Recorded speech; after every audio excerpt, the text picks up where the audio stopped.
சர்வதேச பல்லுயிர் பெருக்க தினமான வியாழனன்று வனங்களை பாதுகாக்க அனைவரும் முன்வர வேண்டும் என்று இயற்கை ஆர்வலர்கள் வேண்டுகோள் விடுத்துள்ளனர்.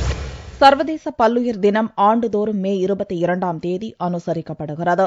இந்த ஆண்டு சிறுதீவுகள் பல்லுயிர் பெருக்க ஆண்டாக ஐநா அறிவித்தது.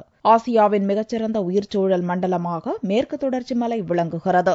3000 பூக்கும் தாவரங்கள், 273 வகையான பறவைகள், 77 வகையான பாலூட்டிகள் மற்றும் ஆர்குட் ஒட்டுண்ணி தாவரங்கள், 110 வகையான வண்ணத்து பூச்சிகள், 180 வகையான தாவரங்கள் என்று அரிய பொக்கிஷமாக மேற்கு தொடர்ச்சி மலை அமைந்துள்ளது. குஜராத்தில் துவங்கி மகாராஷ்டிரா, கோவா, கர்நாடகா, கேரளம், தமிழகம் என 6 மாநிலங்களில் விரிந்து காணப்படும் மேற்கு தொடர்ச்சி மலையை உலகின் பாரம்பரிய இடங்களில் ஒன்றாக யுனெஸ்கோ அறிவித்துள்ளது. நீலகிரி மலைப்பகுதி உயிர்ச்சூழல் மண்டலமாக அறிவிக்கப்பட்டு 25 ஆண்டுகளாகிவிட்டதை நினைவு கூர்ந்துள்ள சமூக ஆர்வலர்கள் பசுமையை காக்க வலியுறுத்தியுள்ளனர்.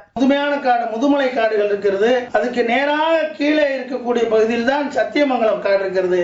இந்த இடைப்பட்ட பகுதி, நீலகிரி நார்த்தில் இருக்கக்கூடிய இடைப்பட்ட பகுதி தான் அந்த கல்லட்டி என்கிற பகுதி. அந்த பகுதியில் தான் அதிகமாக ரெசார்ட்டுகள் அமைக்கப்பட்டிருக்கின்றன. அந்த பகுதியை புலிகளின் வனச்சரணாலயத்தின் மையப்பகுதியாக அறிவித்து அதையும் காடுகளாக மாறிவிட்டால் இந்த புலி தொந்தரவுக்கு, புலிக்கும் மனிதனுக்குள்ள முரண்பாடுகள் கூட இல்லாமல் போய்விடும். இப்படி ரெசார்ட்டுகளால், கல்குவாரிகளால், சாலைகளால் பல வகையில் உயிர்ச்சூழல் அளிக்கப்பட்டுக் கொண்டிருக்கிறது.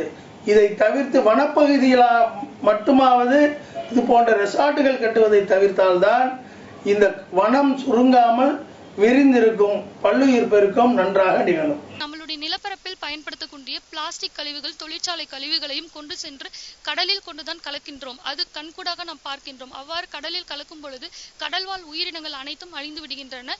நாங்கள் செய்த ஆய்வின்படி ஒரு திமிங்கலத்தை இறந்து கரை ஒதுங்கியது. அந்த திமிங்கலத்தை நாங்கள் எடுத்து சென்று ஆய்வு செய்த பொழுது அதனுடைய வயிற்றில் இருந்தது ஒரு 25 கிலோ பிளாஸ்டிக் கழிவுகள் அந்த திமிங்கலத்துடைய வயிற்றுல இருந்தது. அந்த திமிங்கலத்துக்கு பிளாஸ்டிக் பொருட்கள் கடல் உற்பத்தி செய்து தருகின்றதா பார்த்தால் கிடையாது.